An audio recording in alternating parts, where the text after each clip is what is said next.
Hi, and welcome back to this next video that's going to explain what you need to get your background started for your journal page spread. Your objective is to create an interesting, colorful two-page spread in your journal book that can either stand on its own or be used as a background for some sort of statement piece, either words or imagery or both. So, what you will need. Well, first of all, and by the way, this is sort of what your end project could look like. At least the color scheme is going to be similar in this case. Okay, obviously you're going to need some sort of journal. Now this has obviously become very thick because of all these thick wet papers that have become curled up inside here. But this is a book that I bought quite a while back that has sort of thick pages, but they're a little bit newsprinty, so you do kind of have to lay some plastic underneath the pages to keep them from bleeding through. But anyway, this is a regular large size art journal that's kind of made for the purpose that you could get.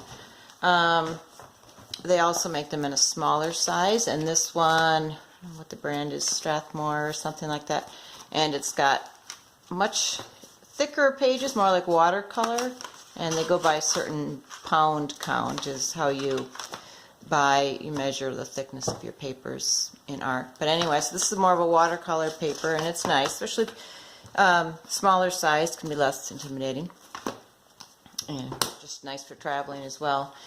But truthfully, you can just go to the dollar store or any discount store and pick up just a plain old composition book that has the lines on it. But what I do recommend doing, as I've done in this case, is I've glued the pages together to make them thicker. Just with a glue stick, glue about 4 or 5 pages together so they make so nice and thick. That way when you start applying wet media, watercolors, inks, that sort of thing, that the pages won't just fall apart on you. But just so you know that you don't have to spend a lot of money in getting started. Okay. Alright, so you need some sort of journal, and for this background that we're going to make, we're going to need some paper scraps, and this is the more of a variety the better, but nothing fancy. You can go through your junk mail bin, recycling bin, or get creative. I happen to find some old sheet music. This is for texture, that stuff that we're going to be laying down beneath the color. That just make it interesting and fun when you see just little bits of things poking through that look really random. And keep them in a neutral color scheme. See, here's something that's painted over, kind of white and gray and black. Some handmade paper, old text from some very old paperback books that I found. More handmade paper that really is a neat moon-like texture. Handmade paper, almost tissue paper-like. What is this? Deli paper, brownish scrapbook paper of a map, phone book. You get the idea. So these are little scraps that you'll need to collect to do the collage element of your background. Okay, so journal, collage paper, and I will put all these down in a list on the blog as well. Okay, next you will need some paintbrushes for getting messy with. Nothing fancy. Actually, a lot of the spreading paint is going to be done with just a plastic old card like this, a gift card or some sort of store, whatever you call that, store card, whatever. We're just going to smoosh some paint on using a plastic card like that. So, one of those cards, handy if you have one. Otherwise, if you are a painter and you have one of these little spatula things, even a kitchen spatula, sometimes we don't even need fancy brushes. I do have a couple nicer brushes, not super nice, but just for trimming edges if I feel like it, but you don't have to have those. I use a kind of old scruffy, very cheap brush for applying glue, and then a foam brush because we're going to be doing some stenciling, and foam brushes are great. They're super cheap and you can always throw them out afterwards, but I end up reusing them. I like to recycle and I'm cheap. So brushes, card, foam brush, credit card. Okay, wax paper. The reason you will need wax paper is because like when you do this kind of work, it gets messy and wet, and you don't want it to bleed through the pages like this one did. So we use wax paper to put underneath the pages so that it doesn't bleed through to the next one. Okay, so I have a couple pieces of wax paper handy, and paper towel is always going to be handy to wipe brushes off and to keep near your water because you will make messes. A water jar with water in it. You will need a little water sprayer. This just happens to be an old hairspray bottle that has a nice mist spray to it, so something that'll spray a mist of water to blur some of your paints and things when needed. And some paint. Okay, acrylic paints is the kind of paint we use. And there are all different grades of paints, but I don't get fancy. Let's just stick with the colors. Right now we're thinking of the colors. You are going to be needing for this project a turquoise, a lime green, and a yellow. These two happen to be Americana brand. This is a cheap, just a store brand kind. And notice these three colors come from one part of the color wheel. Okay, the yellow through the green and turquoise over here. And then you're also going to use some contrasting colors of sort of a deep burgundy and well, like a bright pink or a fuchsia. Okay, and these would be down here on the opposite side. Okay, so you're going to be using these together, and then after it dries, you'll use these. You never want to mix these colors with these because they make brown. Okay, so when mixing contrasting colors, you need to make sure that these are dry before you add the opposite ones. Okay, just something to tuck in your brain and remember about color.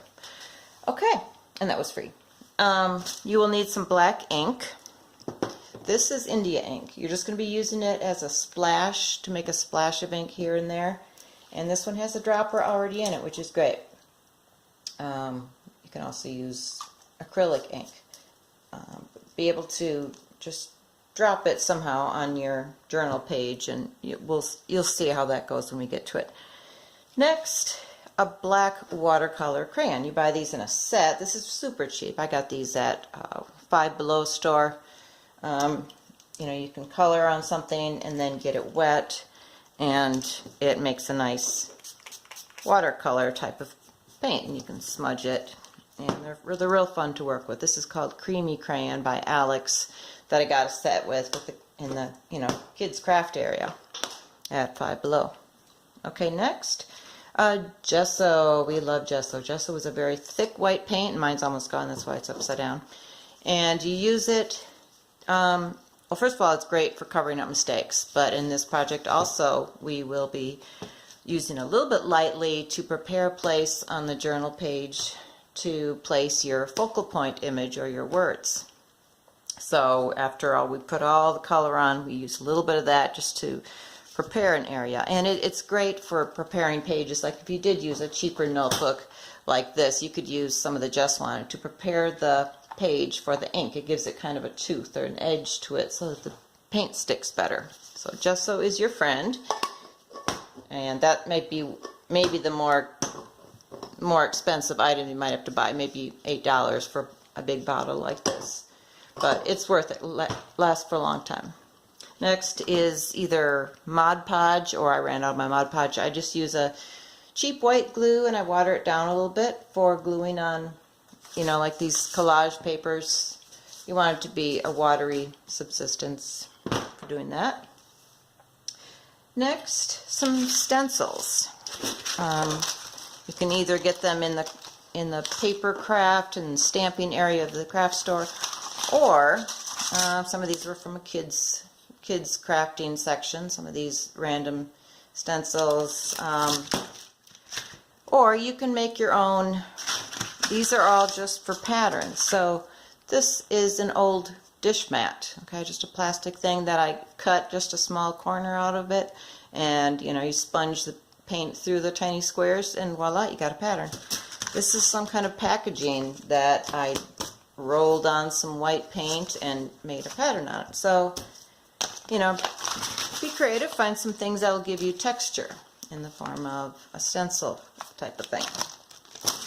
This had stickers on it, and I can just dab the paint through there to give a pattern of circles through the empty holes. Alright. Stencils or stamps. Since we're talking about texture here, you can, if you have some rubber stamps that have some sort of pattern on them, those are good. And just a black ink would be fine with that. If you have an ink pad with that, and I have one somewhere around here. Here it is, hiding. Okay, there we go. Alright, so hope you're keeping up with me on all these materials. I'll list them on the screen as well. Okay, with gesso stencils, we're almost done here. When we get to the end, creating our background, optional, you may find a quote that you like, that if you want to put something on top of your background, you already know you want it to be a finished piece that you can even pull out of your book if you want. You can print out a nice quote that you find online and print it out on, this was done on some vellum, which is a thin, almost transparent kind of paper, and you can attach it to your journal using some very fun decorative washi tape, W-A-S-H-I tape, that you can find in craft stores. Even office supply stores have this cool tape, and we're going to just use a black and white pattern just to keep it from getting too crazy, so it stands out against all the colors you already have going on in your page. So those are the things you will need. I hope you can gather those things up and get ready for the next step. You'll also need just some kind of cheap paint palette. This is an egg carton. Make sure you wash it out so you don't get salmonella on your fingers. But I'm going to use a little bit for putting some of my paints. Here's the top half of the egg carton. Just a piece of plastic's all you need for a paint palette. Nothing fancy. Okay, so there are your supplies, and we're going to get going in the next video creating a collage background. So we'll see you in the next video. Thank you. Bye.